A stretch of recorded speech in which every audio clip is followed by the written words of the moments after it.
Okay, had I don't know what number of practice it is, but majority scrimmage today. Had a lot, basically evaluate. I don't know, we ran maybe 90 some plays, and I think we got some good stuff on tape to evaluate. A lot of things to work on, of course, but I think the effort was pretty good. We're getting there. It's still not where it needs to be, and I think it's probably a misunderstanding. I think I didn't read it. Somebody got attention that I was unhappy with the roster or something. I'm unhappy with the depth, I guess, but I think every coach is probably unhappy with their depth at this point in the spring. But I like a lot of the guys' effort, and some of the guys have continued to get better. But we do got to increase our competition at most of our positions, and I hope it comes from a lot of guys within, but inevitably it's probably going to come from a few spots from guys that aren't here yet.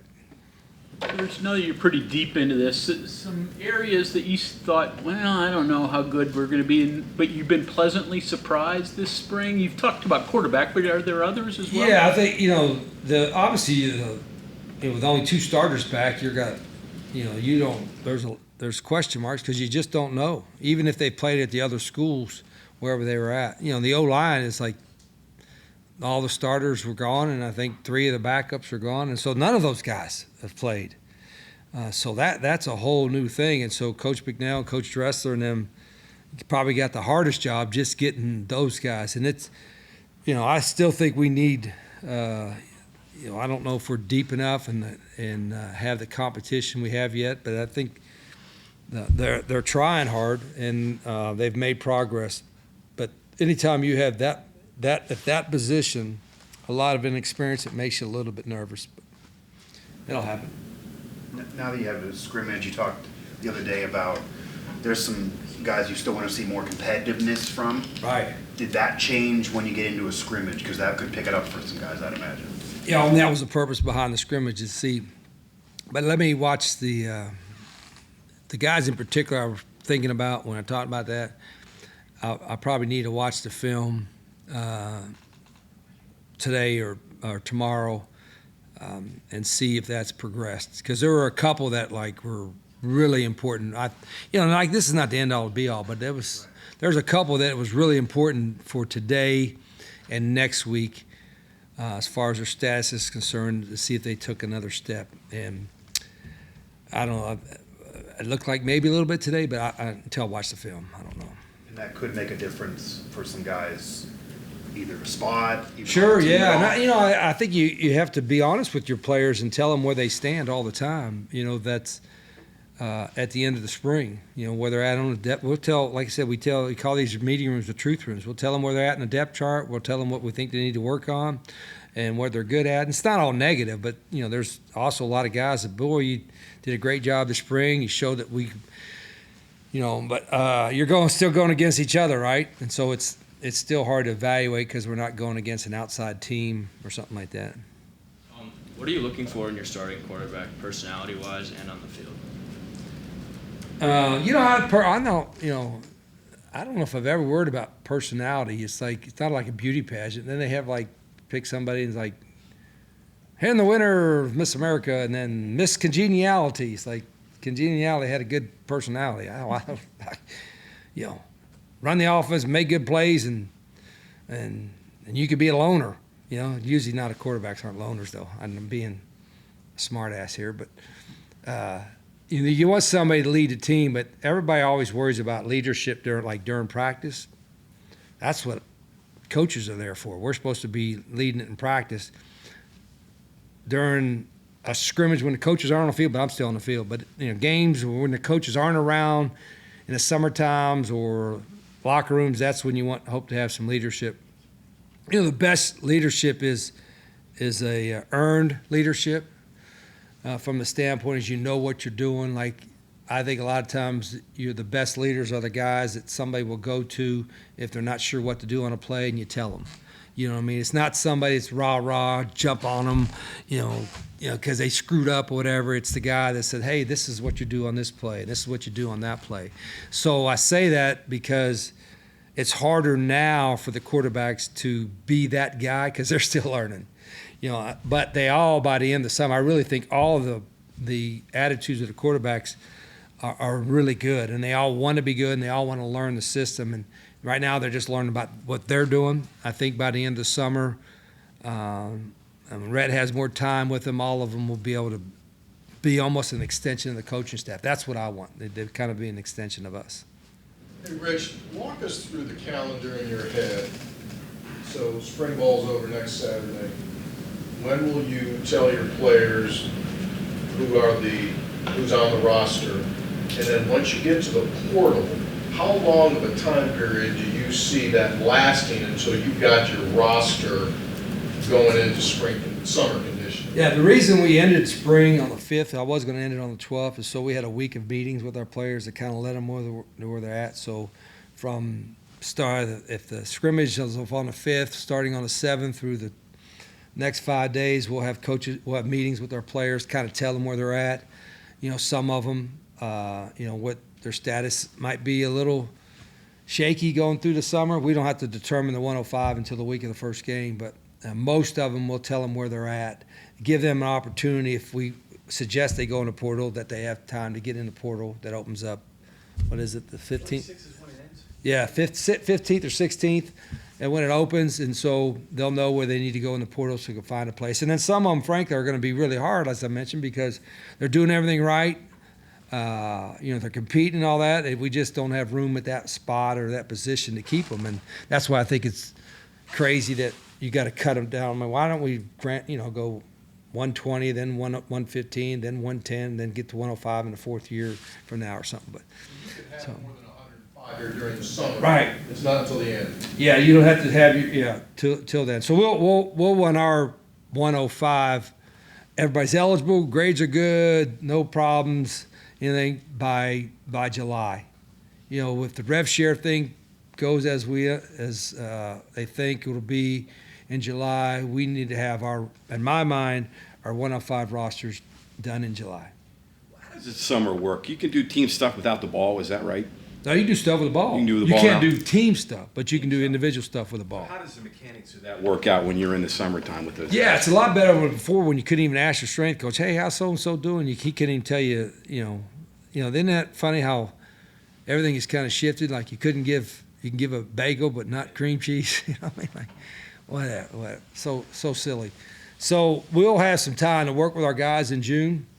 Now, July is kind of the coaches a little bit of time off, vacation. They need a break from us, and we need a break from them. And so the few weeks in July before camp starts, it'll be the strength staff and then the players. And that's when the quarterbacks or whoever will have a little bit of a challenge of leadership to get that going. But it's a little bit different because you can have the month of June to kind of teach and do that route. And we, obviously conditioning is such a factor.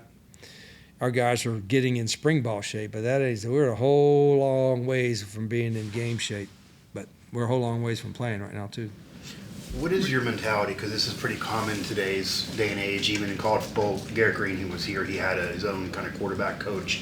Once you release them, the break when you're not with them, if a quarterback would work with somebody that's not a part of WVU, have their own coach, do you have a problem with that? Do you want to talk to that coach? What's your thoughts on that? Fair question. Really, I think some guys don't like it, whatever. As long as they're working on football, I don't really care. Now, like some of our guys have their own quarterback coach. That's a good thing because they're working on football. What I want them to do, or the guy that's working with them back home, is to help them do our stuff. Like everybody has, particularly shotgun. You have different type of drops in shotgun. Everybody just thinks, well, you just catch a ball and there's different footwork involved in shotgun timing, whether it's quick game, play action, drop back passing. There's different timing in shotgun offenses than some others. And so our timing is kind of set. So our guys, hopefully their quarterback trainers will help them develop the skills that correlate to what we're doing. Now that our quarterbacks have been in the spring, they'll be able to tell their quarterback coach, these are the things that we want to work on. But I like if they got a trainer and a guy's going to work with them, they're working on football. It's better than other things they could be doing. You mentioned over and over evaluation. When the spring ends, what do you evaluate? How does that process go? I mean, you sit down with Phil and talk. pretty similar. You know, now with the video technology you have, Bob, you can, they're creating it now, a cut up of every player has an individual cut up of maybe one-on-one drills, 7-on-7 drills, live team drills, good, bad, and indifferent, and how many plays there is, 35, 40 plays. And so it'll be that cut up will kind of be that snapshot of what he's done on the field while we're here. And some of the coaches are going to meet with our players and watch that. But all of us as coaches will be evaluating those individual cut-ups. In fact, that's going to start next week. We've got to get that done next week. So every quarterback we have, we'll have that cut up in there, and I'll watch it with the whole staff, with the whole coaching staff, and then give our thoughts on it, to kind of come up with where those guys are on the depth chart. We'll tell them where they're at. And then if it's a guy that's maybe on the edge, whatever, we've got to make a decision by watching that. I think because I don't want the decision to be made just on, he's a good guy, or he's, they all got to be good students or good guys, but this has got to be a football type of decision based on those, what we've seen every day, and then also what we see on those cut-ups. Rich, about 10 true freshmen enrolled in January. Is that what the number is? It's something in that range. Yeah. Anybody that's jumped at it, you go, hey, they can help us right away, or Yeah, and I'll tell you, but then if I tell you, then somebody's going to tamper and try to get them. True. But does it look like a good group overall? People that you're happy that you got? Yeah, I'm a little bit, like I said, I might seem like trying to be a hard guy, whatever. I mean, I like all these guys. And there's some of them that really frustrate me because I think they kind of like football, not love it, and they could be a little tougher, and they're real hard, they're being hard to coach because they make the same mistake over and over again. But there's not one guy that I'm like, this guy's I can't wait for him to leave. There's not one of those. And I've always been places where that guy is just totally into himself. He hasn't cared nothing about our program, nothing about West Virginia. We don't have those, so that's a good thing. The problem is you got to be good enough to win with, right? We got to be good at football. And the freshman class, some of them, got a long ways to go, but there's a couple of them I think going to have great careers here. I'm just, like I say, you think I'm BSing you. I hate not to be able to praise them, but Tuesday, when's the first game? August 30th. 30, yeah. Stay tuned to the 30th, and then I know who's on 9/13, but yeah. Last year, Jack State, you kind of flipped that roster around and won a championship.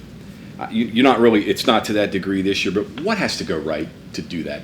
No, it's more. We're flipping. We got more newcomers here than we did at Jack State. Last year, Jack State, I think it was 60 guys, or 61 out of 120 or 125. We're already at 60 now, and there's 20 more. So it's going to be out of it. So I would say out of the 105, it might be 70. What went right for you last year? What has to go right to be able to do that? I remember when we started off slow last year, I was a little bit perplexed because it didn't reflect, I thought, what I had seen in camp and a little bit what I seen in the summer. I thought, man, I think we're going to be okay. And then we started off bad. I'm like, what am I missing? What am I missing? And it just, some of it was some of those new guys were still, I don't know, get used to the system and learn, and then once they got it and went on a roll, and it was a completely different team as we went forward. But I saw signs of it being okay in camp, and so when we started off so bad, I was a little bit confused. I can't do that. I don't afford to do that here. So I'm trying to learn from that, I guess. So I actually, to that point, I'm looking, okay, what did I do last summer? A lot of coaches do what you did last year, you do the same. They get in the same habit, and I'm like, okay, but that wasn't a good start. So maybe I need to look at what can I do better, or what can we do better so we don't have that. You know what I mean? Yeah. So hell, I don't want to start off 0-3. Are you kidding me? So, I've kept all my notes, and so I know what we did, and I'm like, okay, I've got to really, I'm not done with it, but I'm gonna deep dive. Like, okay, maybe this wasn't the best way to do it, or maybe this wasn't. And so that's the benefit experience, right? I've done it 28 years. This is 28th year as a head coach. If there are things I could do better than last year, I sure as heck better do it. And that's my job. So you addressed this a little bit on Thursday. In today's, especially the portal world, can you have a developmental program where you have 10 guys that are just, you put in the weight room and you don't worry about them for a year or two. Can you do that anymore, or is that those days gone? Yeah, good question. Yeah, that's a thing that's different now, right? You bring in 25 freshmen and probably 4 or 5 may play. The rest are going to redshirt and develop whatever. I don't think you do that as many, but there's probably 6 to 10 freshmen that we have. I think they're going to be pretty good players. They just got to get a little stronger, mature a little bit. But you can't afford to do 25 of them, But that being said, sometimes these transfer portal guys need to be developed too. They just either they're a different position or a different program.